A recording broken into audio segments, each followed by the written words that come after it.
Kita bahas dulu apa permukiman kumuh itu. Permukiman kumuh ini adalah satu fenomena urbanisasi cepat yang tidak dikelola dengan baik oleh pemerintah. Jadi kalau kumuhnya itu status tanahnya tanah negara, justru nggak ditangani. Anda itu ditugaskan negara bukan sebagai proyektan untuk bawa-bawa proyek MCK kemana-mana. Benang merahnya nggak ada? Nggak ada. Jadi proyektan saya bilang tadi. Ini yang nggak benar di negara kita nih. Jadi kita nggak salahkan mereka bisnis properti, silakan. Tapi jangan serahkan tanggung jawab negara ke mereka. Nggak etis. Ya, satu developer besar menguasai lahan dalam jumlah yang luas sekali, beribu-ribu hektar. Pada saat yang sama, kota besarnya itu mengalami defisit lahan untuk perumahan rakyat.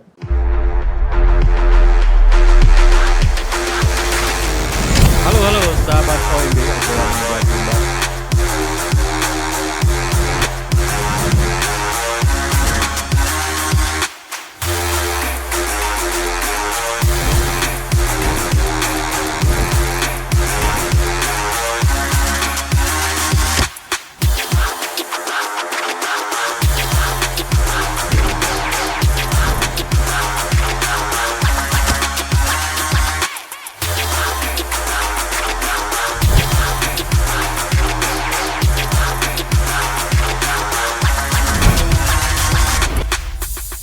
Halo sahabat OIB, sahabat obrolan meja bundar. Pemukiman kumuh di Indonesia di kota-kota besar terutama di Medan, Surabaya, Jakarta, Bandung, Semarang ya, dan juga di Makassar misalnya menjadi concern kita selama ini untuk menyelamatkan sebuah kota menjadi sebuah kota yang berperi kemanusiaan. Nah, hari ini kita akan bahas dengan Bang Jehan Sah Siregar masalah permukiman kumuh, dan kita akan bahas se-Indonesia, Bang ya. Ya, Oke. Ya, kita akan bahas Indonesia untuk membuka nih cakrawala calon presiden kita ke depan untuk melihat permukiman kumuh di Indonesia nih. Silakan, Bang Jehan. Ya. Jadi pertama kita bahas dulu apa permukiman kumuh itu. Ya, jadi permukiman kumuh itu termasuk di dalamnya rumah tidak layak huni. Oke. Nah, tapi tidak semua rumah tidak layak huni ada di permukiman kumuh. Nah, permukiman kumuh ini adalah satu fenomena urbanisasi cepat yang tidak dikelola dengan baik oleh pemerintah, bukan oleh masyarakat, oleh pemerintah. Karena fenomena yang sama terjadi di semua kota-kota besar di Indonesia ini. Sama. Jadi tidak ada satu perkumpulan masyarakat yang menduduki bantaran sungai, ya, membentuk permukiman kumuh itu, membuat perkumpulan untuk menyepakati sama-sama. Ayo kita duduki yuk. Nggak ada. Ya. Dan itu terjadi di negara-negara berkembang lain, di Afrika, Asia Selatan, ya, India, Pakistan, Nepal, ya,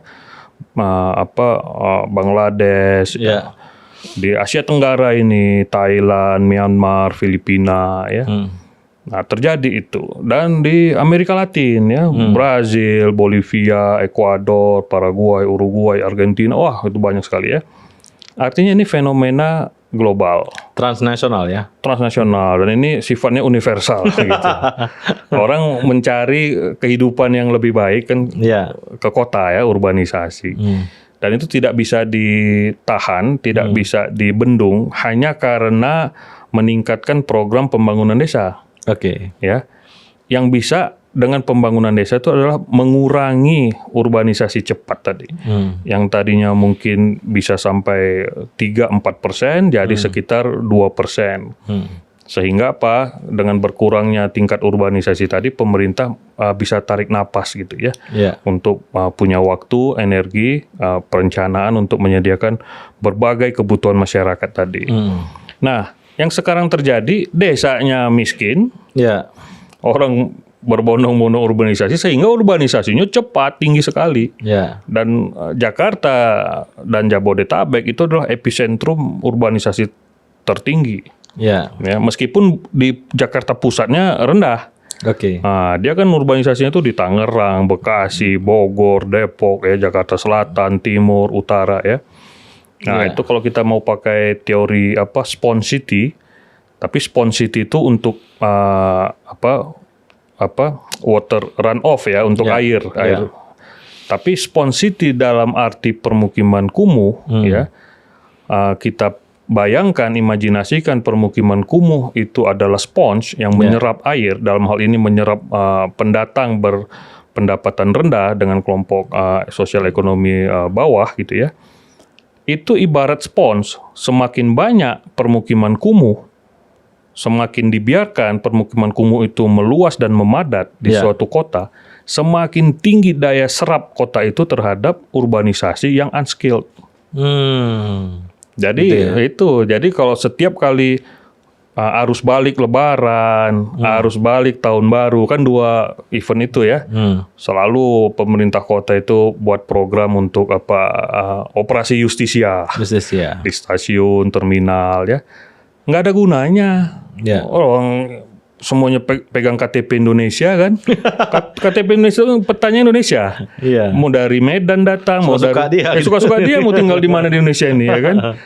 Nah pas dia datang ke Jakarta ya, nah KTP-nya Indonesia dari Surabaya atau dari Malang atau dari Medan atau dari Siantar ya, tebak langsung misalnya kan, dia itu harusnya diarahkan gitu, ya, atau sebelum diarahkan dalam satu program ya, ditelusuri kemana mereka ini datang ke Jakarta ini. Dan yakinlah itu mereka mendatangi tempat-tempat ya tadi permukiman padat yang tidak terencana, karena dari situlah saudaranya, disitulah kawannya yang mengajak untuk merantau. Nah, jadi pemerintah pusat dalam hal ini Kementerian PUPR, Perumahan, Permukiman ya, dan Perkotaan, kan ada Badan Pengembangan Infrastruktur Wilayah di PUPR itu, BPIW kan? Itu BPIW itu tugasnya dalam hal pembangunan kota, tata ruang kota. Itu kan dulu Direktorat Jenderal Penataan Ruang itu kan separuh masuk BPIW, separuh ikut Kementerian ATR. Nah, tapi kan apa pekerjaannya tadi tuh? Ya BPIW nggak efektif, Perumahan nggak efektif, Cipta Karya nggak efektif. Untuk tadi ya menekan luasan permukiman kumuh tadi, menata ya, kalau di Singapura itu Urban Redevelopment Authority itu, gede-gede kawasan yang ditata itu bisa berimplikasi ke 10.000, 30.000 keluarga. Programnya besar gitu ya. Nah kemudian Urban Redevelopment Authority, kalau di Jepang itu Urban Renaissance Agency. Nah, ditambah lagi kalau di Singapura itu ada Housing Development Board. Kalau di Jepang itu URA itu gabungan dia, di dalamnya itu sudah ada housingnya. Dulu namanya HUDC, Housing and Urban Development Corporation ya. Nah, itu diatasi masalah gitu. Dimulai tadi operasi justisi bolehlah. Tapi dalam rangka menyediakan permukiman yang layak dan terjangkau bagi mereka yang tidak lagi kumuh. Nah, ini kan nggak operasi justisi untuk ngusir-ngusirin, nggak boleh itu. Nah, jadi kembali ke pertanyaan Bang Meldi tadi, kumuh di Indonesia itu dia dari sisi standar ya itu sudah jelas sekali, nggak usah dipertentangkan. Bangunannya tidak layak huni, prasarana permukimannya tidak memadai, kalau nggak air bersihnya, listriknya, sanitasinya, jalannya sebagainya tadi ya. Bangunan, prasarana, dan status tanahnya itu biasanya tidak jelas. Nah, itu tiga kriteria utama itu udah menjadi ilmu dari housing studies di seluruh dunia. Jadi semua ahli-ahli perumahan permukiman seluruh dunia itu udah paham itu. Ya, jadi kenapa saya angkat ini masalah standar itu tadi, di negara kita ini pejabat-pejabatnya kalau diskusi, seminar, FGD itu diangkat lagi, ini mana dulu nih standarnya. Jadi kalau kumuhnya itu status tanahnya tanah negara, justru nggak ditangani. Kita nggak boleh Pak bangun prasarana di sana, katanya. Iya kan? Kan program PU kan harus resmi. Prasarana jalan, pavingisasi misalnya tadi, gorong-gorong gitu ya, MCK dan sebagainya. Loh, bukan begitu. Kok dari Anda ini, Cipta Karya dan sebagainya ini, kok pola pikirnya itu proyektan, saya bilang. Anda itu ditugaskan negara bukan sebagai proyektan untuk bawa-bawa proyek MCK kemana-mana. Di mana bisa dibangun, harus tanahnya harus legal, baru kita anggarkan gitu. Bukan seperti itu. Anda ini berpikir tadi kawasan, status tanahnya Anda pikirkan. Oh, kalau dia di sini tanah negara, kira-kira di mana ya dia bisa tinggal yang lebih layak tadi? Kan Undang-Undang Dasar 45 udah menggariskan itu pasal 28. Nah, hak bermukim. Setiap orang berhak hidup sejahtera lahir batin, bertempat tinggal dan mendapatkan lingkungan hidup yang sehat. Itu harus diwujudkan. Apakah di new area ataukah itu nanti ditata, sebagian menjadi legal, ya, karena tanah negara itu bisa digunakan untuk permukiman, ya, dalam jumlah tertentu, asal ada hak pakainya dan sebagainya, kan itu bisa diusahakan. Ya. Jadi bukan, wah ini kita punya MCK nih, itu tanah negara nggak jadi, ya kumuh terus. Itu yang kejadian gitu. Jadi semakin dia ilegal, semakin dia squatter, semakin ditinggalkan oleh program. Ya gimana mau menyelesaikan, orang itu justru yang paling prioritas kok. Yang paling melanggar konstitusi itu yang itu. Yang ilegal squatter itu. Jadi proyektan-proyektan ini ya dari Kementerian PUPR ini dan diikuti oleh dinas-dinas PUPR di provinsi, kabupaten, kota ya. Punya pola pikir itu proyektan. Jadi harus legal tanahnya disetujui oleh tata ruang ya oleh pemerintah daerahnya baru dibangun. Ya nggak akan bisa nyelesain masalah, saya bilang. Nah, kawasan kumuh ini kan nggak hanya DKI kan, di mana-mana ada. Ya. Saya dulu ingat di Kota Padang ya. Kawasan kumuh tuh di pinggir pantai malah. Pinggir pantai, betul. Jadi mereka mengambil pantai itu nggak, ya mereka bangun aja di situ. Tapi yakinlah pasti itu dekat kota besar kan, dekat Padang kan. Ya kalau enggak mereka kerja di mana? Ya, mereka kerja di pasar atau ya informal ya, sektor informal. Informal ya. Dan nggak sanggup nyewa apa segala macam, mereka bangun di situ. Iya. Kalau di Palembang itu sepanjang bantaran Sungai Musi kan. Oh tuh. Oh iya. Tapi sekarang udah mulai ditata, sedikit-sedikit ya dekat jembatan Ampera itu udah ditata ya, Kampung Kapitan itu ya. Tapi kan kumuhnya masih banyak gitu, jadi nggak bisa spot by spot gitu. Harus ada satu integrated and comprehensive housing and urban development program gitu. Besar itu skalanya itu, dan itu dijalankan bukan oleh satker-satker. Nah ini pemerintah kita kan memberdayakan lembaga operasional, memberdayakan lembaga yang bisa menyelesaikan masalah di lapangan itu seperti tidak ikhlas. Ya itu pejabat-pejabat di tingkat direktorat jenderal, direktorat, subdit itu pengen menjalankan proyek secara operasional sendiri. Karena anggaran itu di situ kan. Nah, dan mereka cukup dengan peraturan menteri, entah apalah standar nanti di Menteri Keuangan, rencana kerja dan anggaran RKA disetujui. Udah dapat 10 triliun nih. Tapi isi 10 triliun, 12 triliun isi daftar panjang, proyek perintilan semua. Per direktorat, per direktorat jenderal tuh. Ya, benang merahnya nggak ada. Nggak ada. Jadi proyektan saya bilang tadi. Ini yang nggak benar di negara kita nih. Jadi saya sering kan diskusi karena saya tenaga ahli menteri kan. Pak Jehan kok anti proyek sih katanya. Enggak, saya bilang. Proyek itu perlu. Tapi proyek apa dulu? Saya bilang. Kalau kementerian itu, saya contohkan yang Jepang itu kan, kayak diskusi kita waktu itu. Ministry of Land, Infrastructure, Transport and Tourism. Kenapa nih bisa 5 kementerian di kita tuh? Ya, kan kita bayangkan tuh ya, Menhub, PU, ATR, Parekraf tuh gabung. Karena yang dia kerjakan itu proyek yang sifatnya turbin lakwas. Pengaturan, pembinaan, pelaksanaan, pengawasan. Nah itu ada pelaksanaan, iya. Pelaksanaan itu sifatnya pilot.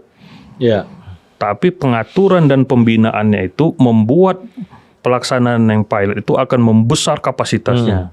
Dia bisa menangani kasus-kasus proyek redevelopment tuh dalam skala 50 hektar, 100 hektar. Redevelopment, new development bisa 300 hektar, 1000 hektar. Nah, kalau developer bisnis properti mau ikut di sana itu mendukung sifatnya.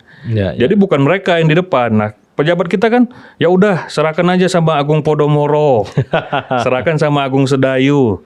Ya mereka bisnis properti, Bakri, apalagi Ciputra, Sinarmas, Sumarekon, ya kan? Ya, kita nggak salahkan mereka bisnis properti, silahkan, tapi jangan serahkan tanggung jawab negara ke mereka.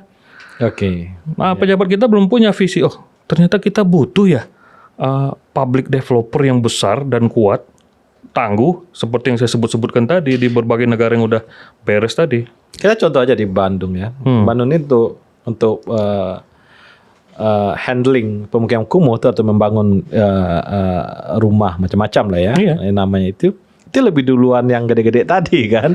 Iya, yang itu main proyek. Dinas perumahannya kan suka main proyek. Iya, jadi maksudnya kalau misalnya ada wali kota baru atau yang muncul, ini udah ada aja nih. Iya. Ya, di situ masalahnya. Sebenarnya. Oh iya, itu waktu kita bahas Gede Bage. Kenapa pusat pelayanan kota PPK Kota Bandung yang pertama itu ada di alun-alun, yang kedua kok di Gede Bage? Iya. Kan di sana udah ada Sumarekon. Tanahnya udah dikuasai Sumarekon. Nah, itu kan membuat spekulasi tanah yang namanya land value gain itu meledak-ledak didapetin oleh Sumarekon. Dia modal cuma 1 triliun, dia sekarang bisa dapat 30 triliun. Coba kita gali sedikit Bang Jihan, misalnya kawasan Doli dulu yang di ini. Ya, Surabaya. Surabaya ya, sama Bu Risma. Bu Risma. Gimana ini? Nah, itu Bu Risma juga di Surabaya. Dalam 1-2 hal ya kita apresiasi untuk bisa menata permukiman kumuh ya, kampung-kampung ya. Tapi permukiman kumuh yang berat ya, squatter settlement di sekitar pelabuhan Tanjung Perak ya. Kalau Tanjung Mas di Semarang ya. Nah, di sekitar Tanjung Perak tuh Kenjeran dan lain-lain itu masih banyak yang kumuh. Sama seperti di sekitar Tanjung Priok kan? Ya. Dan itu kumuh yang luas karena adanya pusat ekonomi, perputaran ekonomi di sana yang tinggi sekali. Nah, itu tidak cukup. Tidak memadai kapasitas Pemko ya, selevel Pemko gitu untuk menangani masalah yang berat. Ini harus ditarik nasional nih. Iya, karena masalahnya juga diciptakan oleh perputaran ekonomi nasional. Itu kan Tanjung Perak itu melayani Indonesia Timur. Semua Indonesia Timur itu kan Tanjung Perak semua. Oke. Jadi Makassar, Tanjung Perak, Banjarmasin, Tanjung Perak, Samarinda, Balikpapan, Jayapura, semua tuh Maluku, Ambon, Bali, semua kan ininya Tanjung Perak. Makanya maju Jawa Timur itu. Nah, kalau di barat itu Jabodetabek. Oke. Nah, itu Sumatera dan Kalimantan bagian barat. Simpul ekonominya ya, pertukaran barang ya, terutama pelabuhan. Nah, disitulah permukiman kumuh akan merapat di sana. Iya, akan tumbuh subur ya. Tumbuh subur.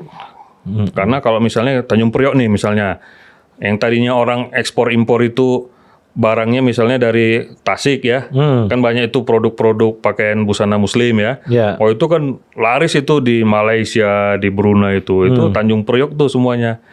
Nah, giliran misalnya si eksportir itu melihat peluang untuk diproduksi di Tanjung Priok, itu semua busana Muslim.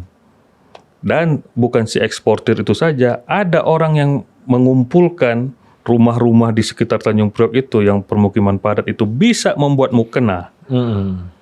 Jadi itu barang masuk kontainer ekspor. Ya. Jadi yang dulunya dari Tasik dibawa, itu sekarang di sana udah. Kalau kita lihat, dan itu produk lain banyak gitu. Pemerintah sebenarnya bisa melakukan simulasi lah ya, bahwa ini ada titik tumbuh di Priok atau tadi di Tanjung Perak gitu ya. Artinya dia harus siap dong. Iya. Ya sama aja. Pelabuhan laut itu dengan depo pelumpang itu sama aja. Nggak siap pemerintah. Jadi saya nggak menyalahkan si Pelindonya. Bahwa tanah Pelindo di Jakarta Utara itu mungkin udah berapa puluh % diokupasi. Ya termasuk oleh ini Indofood, pabrik tepung terigu kan, Bogasari. Itu kan pakai tanah Pelindo. Nah pertanyaannya, kenapa nggak pemerintah melalui Perumnas atau suatu program penataan kota, permukiman baru bagi masyarakat menengah bawah, pakai tanah Pelindo? Ya. Kok Bogasari bisa, kok kita nggak misalnya? Ya kan, BUMN ini. Dia menjalankan pasal 28H UUD 45. Dan menjalankan Undang-Undang 1 2011. Ini konstitusi loh, negara ini urusan ini.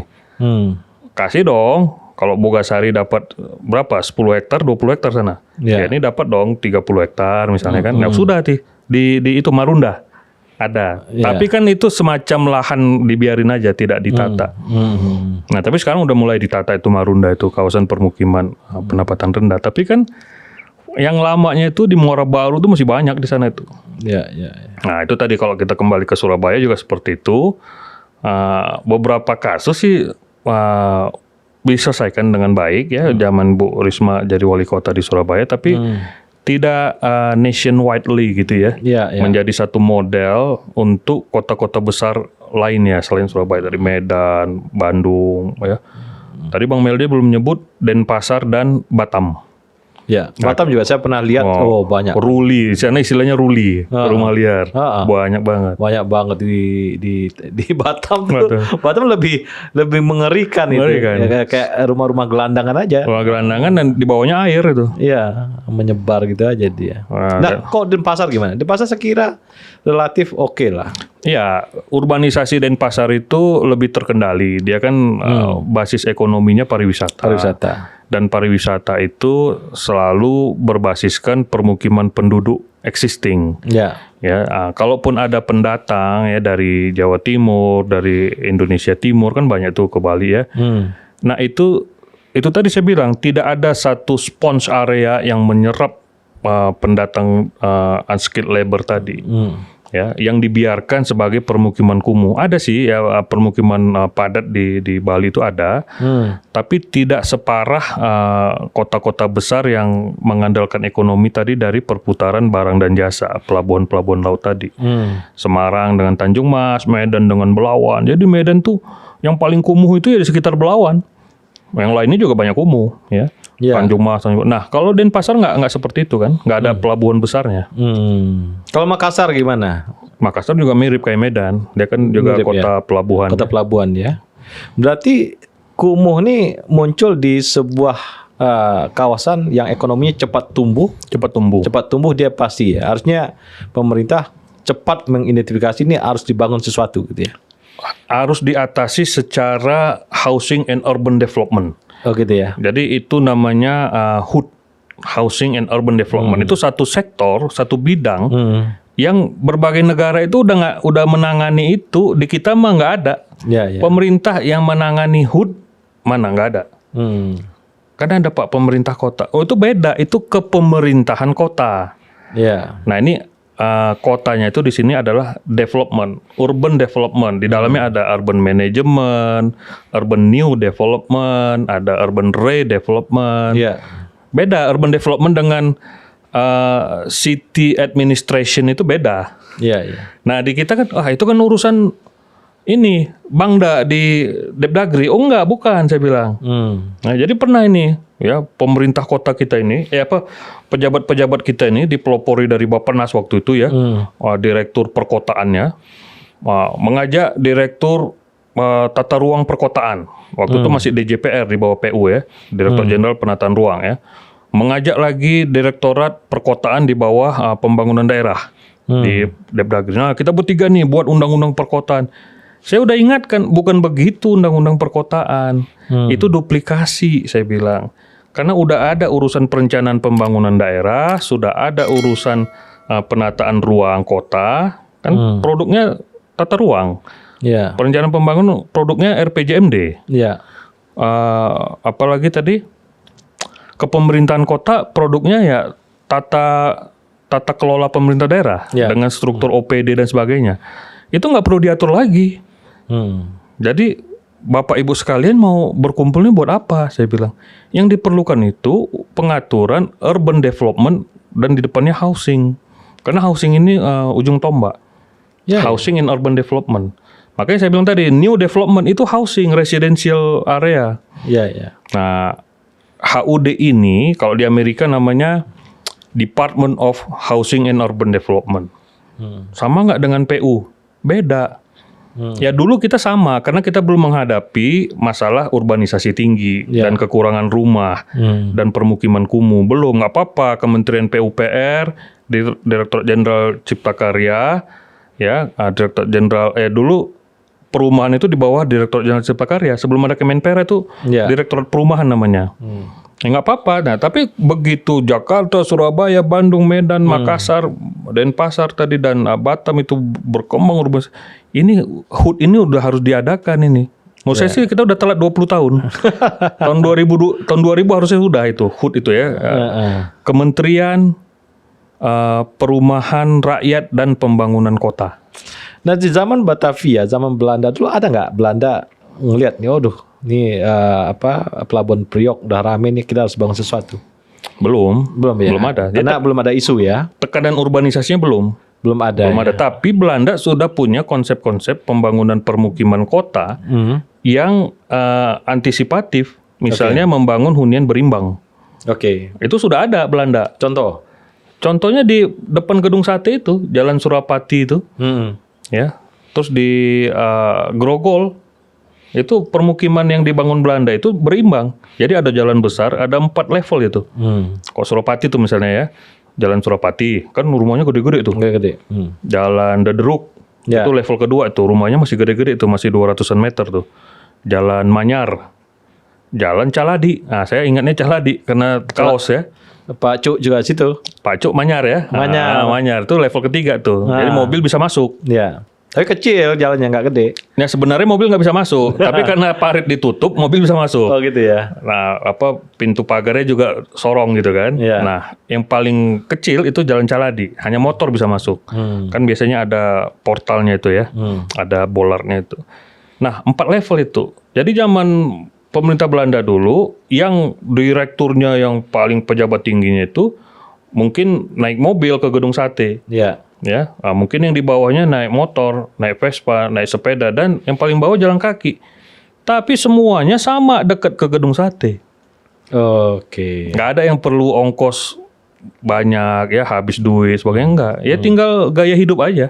Ya nggak apa-apa, kita pegawai naik sepeda, udah keren ini naik sepeda gitu kan. Dari Jalan Caladi ke Gedung Sate, nggak ada masalah. Nah, tapi itu konsep penataan ruang permukiman kota seperti itu. Di kita kan dikhianati, ya. Jadi hunian berimbang itu diwajibkan oleh pemerintah kepada developer untuk membangun bagian yang menengah dan bawah, terutama yang bawah ya. Tapi oleh developer dibangun di tempat lain dengan alasan akan merusak nilai properti yang di tempat yang mahal. Nah, apalagi pemerintah sekarang mewajibkan bagian yang 6, kok sekarang 1, 2, 3 ya, bagian yang 3 itu adalah rumah subsidi. Lah, bukan gitu hunian berimbang. Ya, hunian berimbang itu kalau rumah subsidi kan harganya sekitar 170 juta ya sekarang ya. Ya rumah menengahnya ya wajarnya 300-400 juta lah. Rumah kelas atasnya mungkin 700 juta kan gitu ya. Kan wajar tuh. Lah, gimana kalau pengembang bangun bagian 1 dan bagian 3-nya harga 2,5 miliar, 1 miliar. Masa jomplang langsung 170 juta? Itu diwajibkan sama pemerintah. Wajar dong developer bilang, saya nggak mungkin dong bangun di sini. Ya boleh, dibolehkan. Makanya rumah bersubsidi ini banyaknya di Parung ya. Ya di sekitar metropolitan, di pinggiran metropolitan. Di Citayam, Parung di situ. Dan tadi yang itu tuh nggak ada tuh. Dia semua subsidi. Iya, itu tadi limpasan mereka yang nggak mau bangun di tanahnya yang mahal tadi. Jadi tanah nanti itu dilaporkan bagian dari itu. Iya, dan itu dibolehkan. Bahkan yang memberikan kompensasi uang pun boleh. Di Bandung dulu kan ada namanya saung kadede. Jadi saung untuk menghimpun kadede. Nah itu kan jadi nggak transparan. Nah, kenapa seperti itu? Ya karena pemerintah tidak lead the development, bukan dia yang mengembangkan kawasan, dia hanya mewajibkan aja. Nah itu nggak tepat kebijakan seperti itu. Nggak akan menjamin tersedianya hunian layak tadi dalam jumlah yang memadai sesuai kebutuhan tadi, nggak menjamin. Yang problem sebenarnya ekonomi tumbuh tinggi misalnya, tapi kawasan kumuh tetap ada itu gimana? Artinya ada disparitas, ada gap ya, ada indeks Gini yang juga terjadi kan sebenarnya. Bukan gap ekonomi sebenarnya, tapi kesiapan menyediakan wadah. Wadah malah ya. Kesiapan menyediakan wadah bahwa ekonomi yang berputar itu bagaimanapun tetap ada 30% itu adalah segmen terbawah. pada saat yang sama ekonomi yang berputar itu menghasilkan satu ekonomi kota dari sisi properti itu hanya menengah atas. Oke. Iya kan? Artinya yang 30% ini siapa yang urus? Kalau nggak ada yang urus kan ya kumuh jadinya. Artinya ini juga direspon ya, yang 30% ini. Iya. Dengan subsidi dari pemerintah. Bukan subsidi. Jadi itu disediain aja wadahnya. Ya itu tadi nggak ada yang mengurus ya. Oh, nggak ada yang mengurus ya. Jadi semacam misalnya public transport. Ya. Public transport itu diperlukan itu kenapa? Ya. Ya, padahal masyarakat kota tadi kalau logikanya Bang Beldi tadi kan dia punya ekonomi. Dia bisa beli mobil. Tapi kok tetap diperlukan public transport. Itu efisiensi. Jadi ekonomi citywide ya, citywidely ya, itu kalau public transportnya tidak tersedia, dia kota yang inefisien. Dan akhirnya akan menurunkan, menarik dia ke bawah dalam persaingan antar kota. Dia tidak mampu mengenerate tax revenue yang baik ya. Masyarakatnya itu kesusahan ya, orang capek ke kantor di jalan penuh ketegangan, seperti yang terjadi di Jakarta hari-hari ini. Ketika COVID-19 reda, orang masuk lagi kerja, ternyata berlipat-lipat jumlah kendaraannya. Ganjil genap diperluas lagi sekarang. Nah itu istilah kalau dulu istilahnya urban curse itu kutukan kota. Itu kan untuk kawasan yang memang ada mistisnya ya. Tapi istilah kutukan kota itu dipakai untuk kota yang tidak menyadari ya perkembangannya sendiri tadi. Ya, tidak menyediakan sekitar 30% ya affordable housing untuk masyarakatnya yang memang tidak mampu menjangkau tadi yang kelas atas.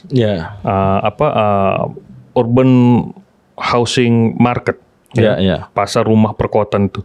Nah ini kok dibiarkan tinggi, nggak bisa ditahan ini. Ini kan hukum pasar, ya kan? Hukum pasarnya kan selalu ini properti developer membangun proyek-proyek apartemen, perumahan ya. Ya itu kalau memang dia bagus kualitasnya, ya harganya naik. Nah oleh karena itu selalu harus ada 30% tadi yang standar. Nah itu dia. Kata standar itu kunci dari pasal 28H tadi, yang tidak mengatakan bahwa pemerintah mengobral fiskalnya untuk masyarakat bawah. Bukan. Jangan pandang itu dalam kacamata bisnis properti, salah. Ya, pemerintah terlalu memanjakan masyarakat bawah. Ini omongan-omongan developer begitu. Anda akan bisnis dengan menengah atas. Ya, Anda nggak usah pikirkan yang bawah itu mengurangi bisnis Anda. Nah, pemerintah harus hadir di sana. Apakah affordable public housing, public rental housing, affordable misalnya tadi self-help housing buat kampung deret, ya. Tapi pemerintah bekerja sama dengan komunitas-komunitas tadi buat lembaga. Nah, itulah namanya kalau dalam kuliah saya di ITB itu namanya SISPERA. Sistem penyediaan perumahan. Ada public housing, ada self-help housing, ada commercial housing. Yang tadi developer, itu commercial housing. Bukan semua housing delivery itu, developer itu bukan. Ya, public housing delivery ada sistemnya. Self-help housing delivery ada sistemnya. Social housing delivery ada sistemnya. Ini kita, social housing nggak ada dibangun. Public housing nggak ada dibangun. Self-help housing nggak ada di self-help housing ini udah dimulai Anies nih dengan Kampung Susun ini di Jakarta, tapi dia belum membangun sistem sebenarnya. Nah, akhirnya yang terjadi itu tadi permukiman kumuh. Nah, Gubernur DKI, Gubernur PLT ya, Pak Heru Budi itu itu udah mencanangkan Januari kemarin, ini kita untuk menangani pemukiman kumuh. Ini gimana, nih Bang Jah? Ya tidak akan efektif kalau hanya sekedar gusur pindah rumah susun. Waktu zaman Pak Gubernurnya Pak Basuki Purnama ya, itu kan beliau selalu mengalami defisit rumah susun. Ya ini udah mau ditangani kali jodoh nih. Rumah susunnya mana? Panggil kepala dinas perumahannya. Nggak ada Pak, yang kosong ada 60 unit. Mungkin ya ini kira-kira gitulah imajinasi. Periksa lagi semua penghuni rumah susun Jakarta itu. Jakarta itu sekitar ada ribuan ya, mungkin sekitar 10.000 unit tuh rumah susun sewa ya, yang dikelola DKI. Diperiksa semua, mana-mana yang udah nggak layak diusir. Begitu ya. Karena defisit. Ya, jadi kalau misalnya sudah disediakan ya kawasan-kawasan baru ya, misalnya tadi 20 hektar di Serpong. Ini Cisauk kan lagi dibangun nih. BSD bagian barat. Mana ini pemerintah? Kenapa nggak minta 20 hektar untuk bangun affordable housing di sana? Lah yang bangun LRT siapa? Emang BSD sendiri bangun LRT? Kok dia mendapatkan land value gain-nya menikmati enak-enak untuk bisnis properti sendiri? Nah, ya, ini golongan bawahnya mana? Dan itu sudah terjadi selama puluhan tahun sejak BSD tahun 85-87. Ya, itu nggak etis. Ya, satu developer besar menguasai lahan dalam jumlah yang luas sekali, beribu-ribu hektar. Pada saat yang sama, kota besarnya itu mengalami defisit lahan untuk perumahan rakyat. Nah, contoh lagi misalnya itu yang mau dibangun itu, tapi ternyata duitnya dilarikan duitnya dari BUMN asuransi itu Jiwasraya. Itu kan duitnya mau ditanam ke situ. Kota Baru Maja. Maja. Maja kan itu Hanson atau apa namanya itu? Ciputra udah bikin juga. Ada Ciputra, Hanson tuh kan. Ya, kok itu Maja itu beribu-ribu hektar tuh developer properti semua. Maja tuh dulu diperuntukkan untuk itu. Loh iya kan? Karena ada kereta api nyampe sana soalnya. Loh iya. Ya kan beda tadi dengan Depok. Depok tuh Depok 1, Depok 2 kan Perumnas. Rumah BTN kan. Di Klender juga. Loh ini enggak, ini properti semua. Lah Bina Marga bangun jalan ke sana jadi permainan kan? Jadi ruang negosiasi kan? Lah kok infrastruktur jalan, infrastruktur pengairan, infrastruktur permukiman diarahkan untuk menopang bisnis properti. Ya, bukan bisnis properti nggak boleh, tapi kan mana golongan menengah bawahnya, affordable housingnya mana? Nggak ada. Nah, tiba giliran kewajiban mereka bangun rumah subsidi yang harapannya untuk menengah bawah, excuse lagi di luar hamparan istilahnya. Bahkan sekarang mungkin di luar daerah bisa bangun di Makassar atau bangun di Medan. Ya karena kan sekarang bisa keluar daerah juga. Mungkin. Mungkin. Ini kan nggak tahu, nggak terungkap. Iya. Karena kan bukan APBN atau PBD. Iya. Kalau mereka ngasih misalnya kompensasi uang, siapa yang nerima itu? Nggak terungkap juga. Jadi dia belum masuk dalam penerimaan negara bukan pajak, belum masuk PNBP, bukan masuk ke pajak juga. Jadi nggak jelas itu kompensasi itu. Nah, justru menurut saya itulah kebijakan yang dibuat pemerintah untuk membuka ruang negosiasi. Ini nggak benar pemerintah kayak begini. Dia pemerintah itu misalnya diwajibkan oleh konstitusi menjamin ya hunian layak untuk seluruh warga terutama golongan bawah. Dia harus lakukan, nggak boleh.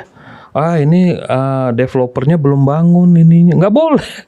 Karena itu kan hak dasar. Nah, dan itu dilakukan di semua negara. Jadi nggak ada negara-negara lain yang sukses dengan City Without Slum itu ya. Shelter for All ya itu udah sukses ya. Dengan kebijakan-kebijakan yang excuse tadi nggak ada itu. Mereka tampil ya memang kewajiban negara kok ya. Berikan kewenangan kepada Housing Development Board. Berikan kewenangan kepada Urban Renaissance Agency di Jepang itu ya, di RRC juga gitu kan, Housing Corporation ya. RRC-nya lucu ya, Cina nih dia lebih baik, dia tuh lebih daripada kurang. Oh iya, betul. Dia bangunnya bangun tuh banyak yang kosong juga. Banyak kosong, tapi nanti urbanisasinya akan mengisinya. Artinya berarti dia predicting ya atau forecastingnya benar dia kan. Iya. Ini suatu saat dia akan penuh gitu. Penuh dan bisnis properti, misalnya kayak kita Meikarta bermasalah ya, itu pemerintah ambil alih. Jadi ya kita bukan mau meniru negara Cina karena dia ideologinya komunis, bukan. Tapi kepentingan welfare-nya itu, kebijakan pembangunan yang mengutamakan kesejahteraan itu dilakukan di sana. Nah kita kenapa tidak? Tapi karena tidak ada tadi pejabat yang membina turbin lakwas satu entity ya yang otoritatif untuk menyediakan perumahan, kawasan baru dan sebagainya yang nggak mampu. Bahkan mau bangun IKN pun ya kita sudah usulkan waktu itu nggak bisa, ini harus otorita ini IKN. Nah baru sekarang otorita kan. Nah tadinya kan bayangannya kan udah serahkan aja ke developer swasta bangun IKN. Lah IKN itu simbol dari negara, itu bukan bisnis properti. Saya bilang beda itu. Tapi sampai sekarang kan tetap juga mau dibangun oleh swasta kan. Apa pula kok bangun IKN itu bicara investasi, ini bukan bisnis properti. Ya kan? Bahwa di dalam kawasan-kawasan kota-kota itu ada bisnis properti, iya. Tapi kalau tapi yang dibutuhkan sekarang itu adalah pemerintah lead the development. Nah, lahan-lahan negara, yang bangun infrastruktur negara, yang membuat sertifikat tanah negara, yang membuat rencana tata ruang negara, yang menyediakan air bersih negara, yang menyediakan listrik negara, yang menyediakan sanitasi negara, yang menyediakan KTP untuk penduduk tinggal di situ negara. Kok negara seolah-olah nggak berdaya? Dari mana ceritanya itu? Kita kan gitu. Wah kita nggak punya lahan. Oh harga tanah mahal. Dalam hal HUD tadi ya, Housing and Urban Development, pemerintah selalu excuse. Nah, itu tadi intinya lebih suka kebijakan yang bernegosiasi nanti. Dan selalu di awal presiden misalnya kampanye gitu ya, campaign, dia akan selalu backlog sekian akan dibereskan ya gitu ya. Iya. Dan selalu gagal ya. Pertama nggak diuji how to-nya. Gimana Anda menyelesaikan? Caranya nggak tahu ya. Nah, kayak kita ngobrol gini kan menguji sebenarnya. Dia kalau ada capres sekarang ya kita siapkan. Ya kan? Pertanyaannya how to-nya. Gimana gitu ya? Nggak hanya ngomong doang kan? Ngomong doang. Dan itu bukan anggaran konstruksi itu. Itu strategi pengembangan wilayah, strategi prasarana ya. Nggak ada aja itu. Nggak ada. Ya makanya waktu debat gubernur Pilgub Jakarta itu debat kusir. Makanya kasus meledaknya Depo Pelumpang itu akhirnya kita melihat ada itu kebijakan populis. Nah harusnya kan kebijakan populis ini kan dievaluasi oleh akademisi. Kayak diskusi kita ini kan. Program-program perumahan rakyat itu dulu kan ada Marco ya. Marco kemana nih? Marco ya juga. Ya dia banyak di Jakarta ya. Itu mengasistensi dan kawan-kawan lah ya. Itu program-program kampung susunnya masanya Gubernur Anies. Tapi saya sering kritisi juga itu, nggak memadai. Saya bilang hanya by project ya, 1-2 project begitu. Dari apa organisasi profesinya apa? IAI ya enggak? IAI, IAP, dua-dua itu. Jadi kalau kita udah bicara housing and urban development, bukan hanya planologi loh ya. Planologi itu kan ahli dalam urban spatial plan, rencana tata ruang kota. Tapi kota itu kan entitas yang multidisiplin, multi aspek, multidimensi. Nah kalau kita bicara urban development itu semua, termasuk urban politik. Sampai ke sana, urban development itu luas. Nah sekarang kalau udah bicara ruang, bicara infrastruktur, bicara lahan, ya bangunan dan sebagainya, itu ya yang paling concern itu ya arsitektur sama perencanaan wilayah kota. Ya, mereka nanti bisa menggali sebenarnya. Iya, dari asosiasinya tuh IAI dan IAP. Dewannya ada nggak? Kalau kita akan Dewan Energi Nasional, kalau pemungkinan nggak ada. Komite-komitenya. Dulu kita usulkan, zaman Orde Baru, Pak Harto itu sudah antisipatif, dia visioner sebenarnya. Zamannya Menpera itu Pak Akbar Tanjung ya, itu ada namanya Badan BKP 4N ya, Badan Koordinasi Perencanaan dan Pembangunan Perumahan dan Permukiman Nasional. BKP 4N itu ada. Ada ya, yang untuk kan sebenarnya lembaga-lembaga seperti itu dia mempercepat itu. Dia koordinasi antar kementerian, antar lembaga ya, dan menempatkan Menpera itu punya body yang otoritatif. Ya. Sejak reformasi itu kepala BKP 4N itu diserahkan ke Dirjen. Ya siapa yang mau datang menteri diundang Dirjen? Ya.